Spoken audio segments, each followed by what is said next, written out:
Oke, Assalamualaikum warahmatullahi wabarakatuh. Perkenalkan nama saya Muhammad Fadil Hafiz dengan NIM 141230399.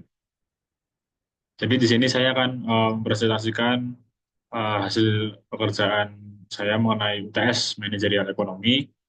Langsung saja. Nah, jadi di sini saya diberikan tiga soal beranak. Soal pertama diberikan fungsi permintaan barang. Ada persamaannya seperti tertera di layar. Nah, itu dengan satuan QX sama dengan jumlah barang X dalam ribuan unit. Kemudian TX, harga barang X dalam ribu rupiah. Kemudian PY, harga barang Y. M yaitu pendapatan konsumen.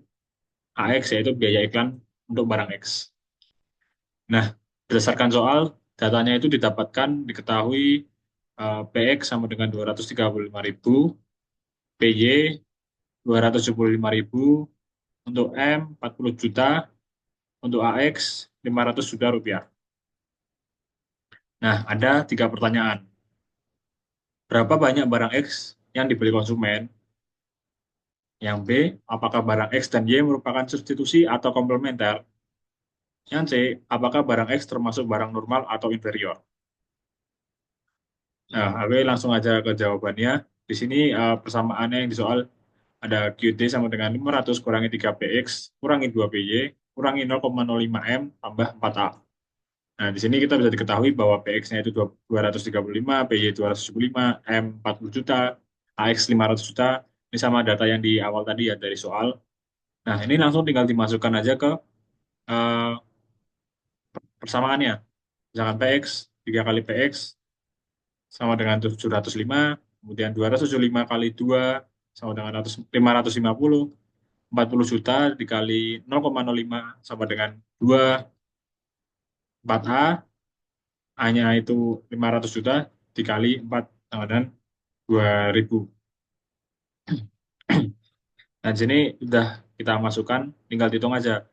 Eh, mungkin jadi dalam kurung 500 kurangi 705 kurangi 550 kurangi 2, kurangi 2, terus baru ditambah 2000. Nah, hasilnya itu adalah 1.243.000 unit atau 1.243 unit barang X. Jadi banyak barang X yang dibeli konsumen adalah 1.243.000 unit. Itu untuk yang A.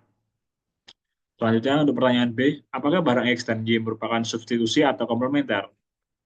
Jadi barang X dan Y merupakan komplementer atau saling melengkapi. Karena pada koefisien PY menunjukkan ada minus, minus 2, di mana terdapat negatif. Yang kita tahu sudah pernah dijelaskan oleh Pak Hafid, kalau ada tanda negatif, yang artinya itu ketika harga barang Y naik, maka permintaan bahkan barang X akan turun karena negatif. Nah, selanjutnya untuk yang C, apakah barang X termasuk barang normal atau inferior? Nah, barang X ini merupakan barang inferior karena terdapat tanda negatif di koefisien eh, M, yaitu pendapatan. Ada negatif ya, negatif 0,05. Nah, jadi kalau pendapatan tersebut naik, justru menurunkan permintaan akan barang X. Karena negatif ya, kalau misalkan negatifnya eh, ini kan pendapatan. Kalau pendapatannya tambah tinggi, berarti kan negatifnya semakin eh, besar. Itu menurunkan permintaan akan barang X. Jadi kayak contohnya itu misalkan kalau pendapatanku meningkat, aku nggak akan beli barang itu, mending beli barang yang lain. Oke. Next. Nah, masuk ke soal kedua. Jadi soalnya ini adalah Anda berencana akan berbisnis kopi siap minum yang dipasarkan melalui gerobak nomaden. Nah, saat melakukan riset pasar dengan harga 25.000, Anda penjualan 200 gelas per hari. Nah, setelah harga diturunkan menjadi 20.000, penjualan naik sebesar 50 porsi per hari. Nah, pertanyaannya, hitung elastisitas harga permintaan atau ED. Yang B, jelaskan apakah permintaan elastis, inelastis, atau unitary. Kemudian yang C, bagaimana dampak perubahan harga terhadap pendapatan total usaha Anda? Kita langsung aja ke jawaban. Jadi di sini kita ketahui kalau misalkan di awal itu menjualnya seharga 25.000, itu bisa laku sekitar 200 porsi, 200 cup per hari. tapi kita turunin harga jadi 20.000, itu penjualannya naik 50 porsi. Nah, langsung aja ke yang A. Nah, di sini kan ini udah ada ini P1 harga awal, mana 25.000 per gelas, kemudian Q1 jumlah terjual awal itu 200 gelas per hari, dan harga baru itu P2 20.000 per gelas. Nah, jumlah terjualnya Q2 sama dengan 250 gelas per hari. Dan di sini ada perubahan jumlah yaitu naik 50 cup, 50 gelas. Oke, lanjut. Nah, ini ada rumus untuk menghitung elastisitas harga. Di sini ED sama dengan P1 per Q1 kali delta Q per delta P. Di mana P1 ada tadi 25.000 per Q1 200 dikali delta Q ada selisihnya selisih cup itu 50 per min 5.000. Itu selisih harga berarti ya. Nah, di sini sudah ditemui 125 dikali min 0,01 sama dengan negatif 1,25.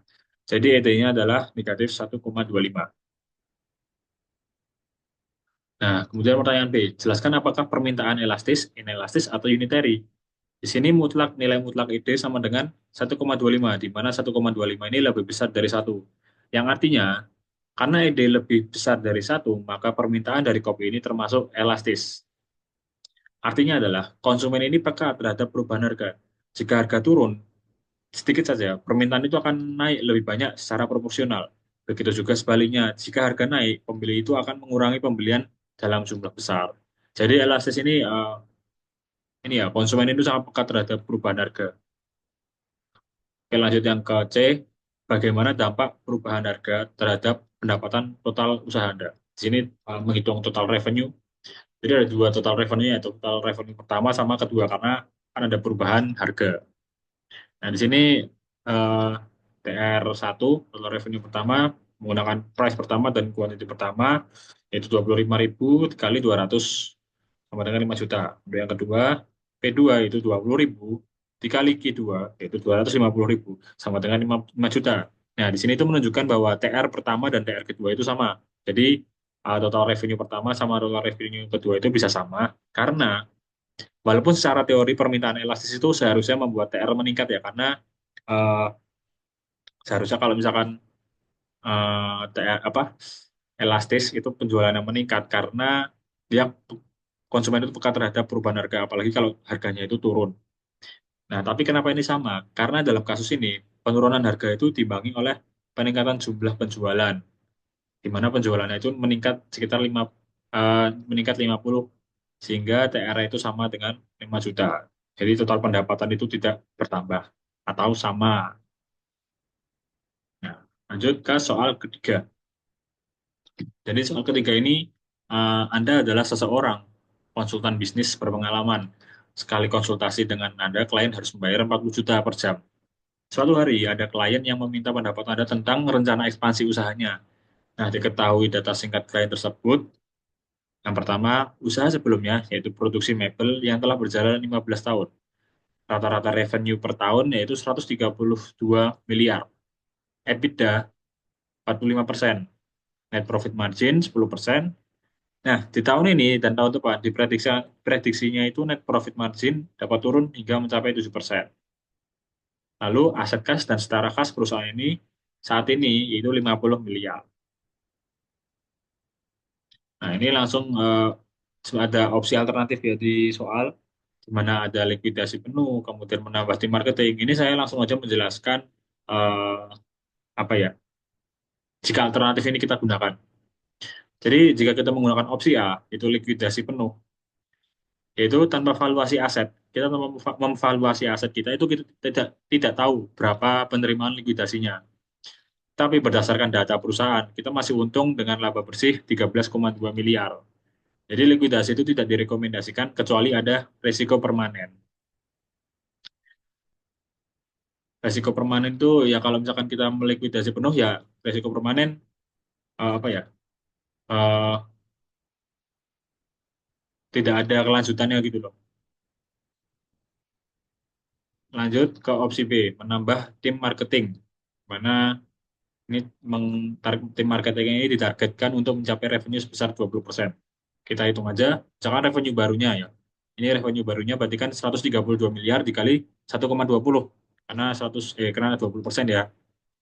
Sama dengan 158 juta 158 miliar 400 juta rupiah. Nah, misalkan prediksi margin turun ke 7% tadi ya, jadi 158,4 miliar dikali 7% atau 0,07. Hasilnya adalah 11 miliar 88 juta rupiah, di mana ini lebih rendah dari laba sekarang, yaitu 13,2 miliar. Tadi laba bersihnya ini. Lanjut, margin tetap ya. Kalau misalkan marginnya tetap 10%, yaitu 158,4 miliar dikali 0,10 sama dengan 15 miliar 800 juta rupiah. Nah, ini lebih tinggi dari laba saat ini. Karena laba saat ini kan 13,2 miliar. Jika marginnya tetap 10 miliar, kita tuh bisa mendapatkan 15,8 miliar. Nah, dalam hal ini efektivitas marketing itu tergantung kemampuan mempertahankan margin. Bila marginnya hanya menaikkan volume tapi menekan margin, ya hasilnya bisa lebih buruk. Next,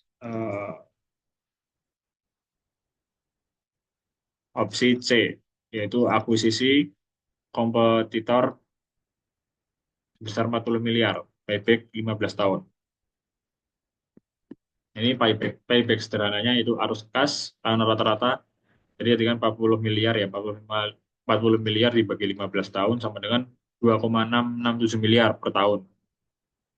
Nah, implied return 2,67 miliar dibagi 40 sama dengan 6,67% per tahun tanpa diskonto, tanpa sinergi. Sinergi itu berarti kayak misalkan kita punya dua perusahaan, anak perusahaan ya, itu misalkan gudangnya jadi satu atau operasionalnya jadi satu, itu namanya sinergi. Kemudian ada di sini ada obligasi 9%, karena di soal itu ada obligasi 9% yang menghasilkan 3,6 miliar per tahun untuk 40 miliar. Jadi tanpa sinergi atau peningkatan margin akuisisi kurang menarik dibanding menaruh di obligasi. Jadi yang mending obligasi daripada akuisisi. Nah, kemudian ada opsi D, yaitu menginvestasikan seluruh kas ke bisnis baru. Nah, ini tuh sangat berisiko ya tanpa bisnis kas karena bisa jadi memiliki potensi yang tinggi karena kita nggak tahu apa ya, membuka bisnis yang baru itu resikonya gimana, peluangnya gimana. Kalau udah ada plan memang sudah jelas, mungkin bisa direncanakan dengan baik itu bisa saja. Tapi di sini juga ada kemungkinan gagal yang lebih tinggi mungkin. Karena membuka bisnis yang baru itu di mana itu akan masuk ke pasar yang lebih baru ya. Di sini opsi lainnya yaitu investasikan ke obligasi kupon sebesar 9%. Nah, jika investasikan 50 miliar, pendapatan bunga tahunan sama dengan ini 50 miliar dikali 9% sama dengan 4,5 miliar per tahun. Jadi sini lebih aman, likuiditas juga terjaga ya, sebagian ya, karena nggak semua dimasukin ke obligasi. Nah, di sini ada saran dari saya yaitu ini karena bisnis di sini itu masih untung. Jadi perusahaan itu sebaiknya tidak melakukan likuidasi karena masih menghasilkan laba dari 11 besar 13,2 miliar tadi ya. Nah, gunakan sebagian kas untuk investasi aman seperti obligasi agar tetap ada pendapatan bunga. Dan sebagian lagi untuk meningkatkan kegiatan pemasaran supaya penjualan bisa naik. Jadi misalkan tadi kan ada obligasi 9%, itu lebih aman daripada akuisisi yang cuma bisa dapat 6,7%. Kalau obligasi tadi bisa lebih tinggi ya daripada laba bersihnya itu. Nah, kemudian sebagian itu kan ditingkatkan kegiatan pemasaran supaya penjualan bisa naik. Itu tadi program marketing itu bisa menaikkan pendapatan jika dijalankan dengan pengawasan biaya. Jadi dengan target revenue-nya itu 20% tadi. Terus hindari akuisisi atau bisnis baru dulu karena resikonya tinggi dan keuntungannya belum pasti. Jadi di sini ini kombinasi ini menjaga keseimbangan antara keamanan keuangan dan peluang pertumbuhan. Jadi harus dijaga dulu eh, apa ya, labanya, asetnya, semuanya itu jangan asal di liquidin semua. Jadi mungkin bisa ditaruh di obligasi sebagian, kemudian untuk tim marketing sebagian. Tuh. Nah, di sini ada framework dari eh, soal tadi ya perusahaan tadi. Nah, di sini memiliki strength yaitu kinerja operasional itu masih positif, EBITDA 45% dan laba bersih 10%. Kemudian memiliki kas besar 50 miliar, di mana likuiditas kuat dan punya ruang investasi tanpa perlu utang. Kemudian brand dan basis pelanggan sudah terbentuk, sudah dimanfaatkan untuk ekspansi. Karena udah lama juga ya, jadi bisa dimanfaatkan untuk ekspansi juga bisa. Memiliki potensi efisiensi biaya atau peningkatan produktivitas melalui digital marketing. Karena tadi kan ada untuk marketing ya, itu bisa juga menggunakan digital marketing yang di mana itu pasti uh, lebih murah biayanya. Kemudian ada juga weakness-nya ya, walaupun namanya SWOT, ada weakness-nya. Tren laba bersih menurun dari 10% ke 7%. Di sini tanda tanda margin itu tertekan. Tadi kan di soal ada itu uh, prediksi tahun ini margin turun 7%. Kemudian ketergantungan pada pasar atau produk utama itu kurang diversifikasi. Jadi ini uh, ketergantungan ya pada produk utama di mana ini tadi mebel. Kemudian strategi pemasaran belum optimal. Nah, di sini itu butuh marketing yang baru. Tadi udah ada strateginya itu uh, meningkatkan tim marketingnya. Nah, di sini masih ada kekurangan itu. Kemudian belum ada rencana investasi baru yang jelas atau opsi bisnis yang baru belum konkret. Nah, lanjut ke yang O atau opportunity. Nah, di sini tuh punya peluang di mana meningkatkan penjualan melalui program marketing digital sebesar 20% revenue. Tadi sudah dijelaskan kalau misalkan kita mengembangkan tim marketing dengan target 20%, apalagi dengan digital marketing yang biayanya bisa lebih murah, kemudian ya siapa tahu bisa mencapai target tersebut. Suku bunga pasar relatif rendah, di zaman 5%, di mana ini bisa biaya modal lebih murah, karena kalau uh, suku bunganya rendah itu untuk minjam bank bisa lebih mudah. Tersedia kompetitor yang bisa diakuisisi untuk memperluas pasar, kemudian potensi hasil investasi aman di obligasi, jadi kupon 9%, yaitu di atas rata-rata return akuisisi. Kemudian ada trade, di mana margin laba menurun akibat biaya operasional atau tekanan harga. Kemudian risiko akuisisi gagal menghasilkan sinergi. Jadi payback terlalu lama, yaitu 15 tahun. Selanjutnya ada ketidakpastian pasar jika bisnis baru dijalankan tanpa studi kelayakan. Kemudian risiko inflasi dan perubahan suku bunga yang dapat menurunkan nilai investasi. Oke, sekian dari saya mengenai hasil jawaban dari UTS manajerial ekonomi manajerial dari saya.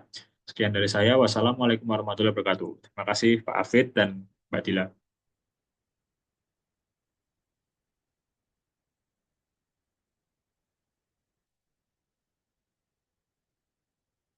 Oke.